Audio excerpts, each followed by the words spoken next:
बाहैसियत कौम हम क्या हैं। मैं ऑफिस में आते ही एक कप चाय पीने का आदी था। उस रोज़ भी अभी मैंने पहला घूंट भरा था कि इत्तला मिली कि कोई साहब मुझसे मिलना चाहते हैं।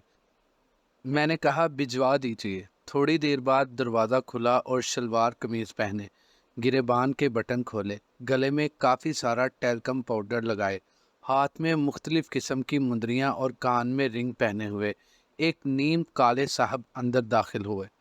सलाम लिया और सामने बैठ गए। मैंने सवालिया नज़रों से इनकी तरफ देखा। वो नहायत इत्मीनान से बोले, मैं भी एक मरासी हूँ। मैं बौखला गया। क्या मतलब? वो थोड़ा करीब हुए और बोले, मौला खुश रखे, मैं काफ़ी दिनों से आपसे मिलना चाह रहा था।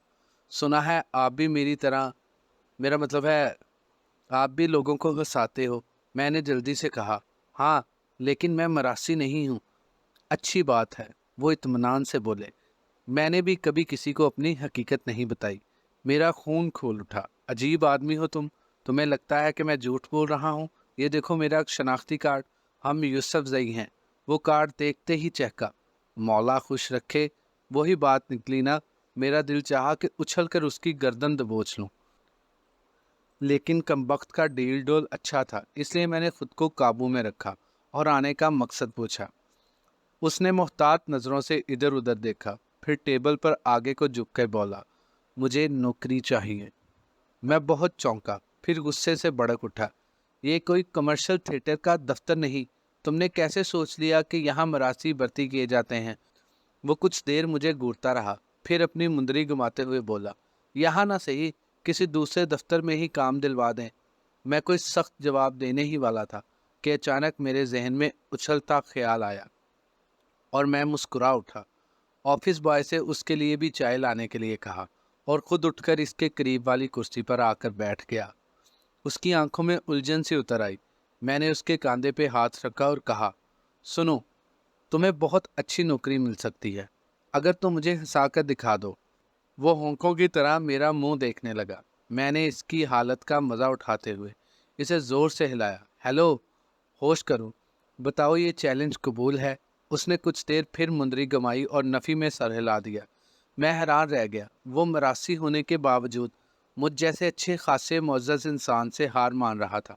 मैंने वजह पूछी तो उसने अजीब सा जवाब दिया, मैंने लोगों को हंसाना छोड़ दिया है। मैं उछल पड़ा, ये कैसे हो सकता है? उसने लंबा सांस लिया और बेजारी से बोला, लोग अब हंसना छोड़ चुके हैं। मैंने एक ज़ोरदार कहकहा लगाया, ये तुम्हारी गलत फहमी है। दुनिया आज भी हंसती है, मज़ाहिया तहरीरें पढ़ती है, मज़ाहिया ड्रामे देखती है, जुगतें पसंद करती है। उसने अपनी मुंदरी निकाल के दूसरी उंगली में पहनी और अपनी बड़ी हुई शेप पर खारिश करते हुए बोला, दुनिया हंसती नहीं, दूसरों की जिल्लत पर खुश होती है। मैंने फिर कहकहा लगाया, वो कैसे भाई? उसने कमीज की साइड वाली जेब से सस्ते वाले सिगरेट की मसली हुई डिबिया निकाली और मेरी तरफ इजाजत तलब निगाहों से देखा। मैंने एशट्रे उसके सामने रख दी। उसने शुक्रिया कहा, सिगरेट सुलगाकर गहरा कश लिया। मैं उसके जवाब का मुंतजिर था। थोड़ी देर खामोशी रही, फिर उसकी आवाज़ आई, आपका मुंह फ़लस्तीन के लोमड़ जैसा है। मुझे गोया एक करंट सा लगा और मैं कुर्सी से फिसल गया। मेरी रग रग में तूफान भर गया। वो मेरे दफ्तर में बैठ के मुझे ही लूमड़ कह रहा था। बात तो सच थी, मगर बात थी रुसवाई की। मेरा चेहरा सुर्ख हो गया था। इससे पहले कि मैं उस पर चाय का गरम गरम कप उंडल देता, वो जल्दी से बोला, आपका एक जिगरी दोस्त शहजाद है ना? मैं पूरी कुव्वत से चिल्लाया, हाँ। फिर वो फौरन बोला, इसकी शक्ल बैंकॉक के बांदर जैसी है। मैंने बौखलाकर इसका ये जुमला सुना, कुछ देर गौर किया और फिर बेख्तियार मेरी हंसी छूट गई। मैं हंस हंस कर लोट पोट हो गया। 3-4 मिनट तक ऑफिस में मेरे कहकहे गूंजते रहे। बड़ी मुश्किल से मैंने खुद पर काबू पाया और दांत निकालते हुए कहा, शर्म करो, वो मेरा दोस्त है। मेरी बात सुनते ही मरासी ने पूरी संजीदगी से कहा, ऐसी हंसी आपको अपने ऊपर लगने वाली जुगत पर क्यों नहीं आई? मैं एकदम चौंक उठा। सारी बात मेरी समझ में आ गई थी।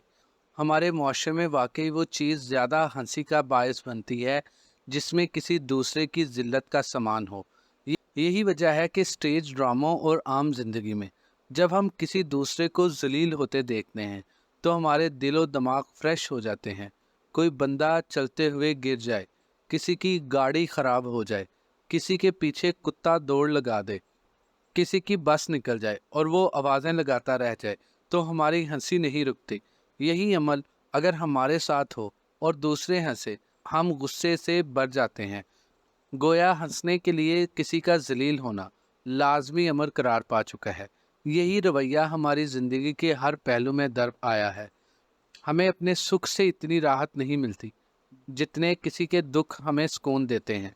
यहाँ जो इंसान अच्छी नौकरी पर है, वो बड़ी तमानियत से मुस्कुराते हुए बेरोज़गार को हर वक्त अपनी कामयाबियाँ और उसकी नाकामियों की वजूहात बताता है, चाहे बेरोज़गार उससे 100 गुना ज़्यादा सलाहियतों का मालिक ही क्यों ना हो।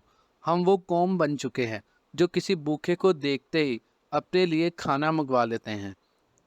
हम अपनी फैमिली के साथ गाड़ी में एसी ऑन करके जा रहे हों तो हमें सड़क पर अपने बीवी बच्चों का बोझ उठाए साइकिल पर जाता हुआ गरीब आदमी बहुत लुत्फ देता है। हमारे सामने किसी कमज़ोर को मार पड़ रही हो तो हम बड़ी दिलचस्पी से उसे देखते हैं, मुस्कुराने लगते हैं और हम अपनी कामयाबियों को अपना हक समझकर एंजॉय करते हैं और नाकाम इंसानों को मेहनत करने के मशवरे देते हैं। जिसके पास अपना घर है वो किराए के घर में रहने वालों की बेबसी का मज़ा लेते हुए हर वक्त उसे यही नसीहत करता है कि कुछ अपना घर बनाने का भी सोचो। हालांकि जो इंसान किराए पे रहता है उससे ज़्यादा अपना घर बनाने की ख्वाहिश भला कौन कर सकता है। कभी गौर कीजिएगा, किसी की गाड़ी या मोटरसाइकिल नहर में जा गिरे तो निकालने वाले कम और मोबाइल फ़ोन पर वीडियो बना के सोशल मीडिया पर अपलोड करके एंजॉय करने वाले ज़्यादा जमा हो जाते हैं। लेकिन कभी ऐसा भी होता है कि अजियत में हम होते हैं और मुस्कुराने के लिए पूरा ज़माना। हम में से हर शख्स की मजबूरियां और ज़िल्लतें दूसरों को हंसाने की भरपूर सलाहियत रखती है। हम बैक वक्त तमाशा भी हैं, तमाशागर भी और तमाशाई भी। ज़रा सोचिए, खुदारा ज़रा सोचिए।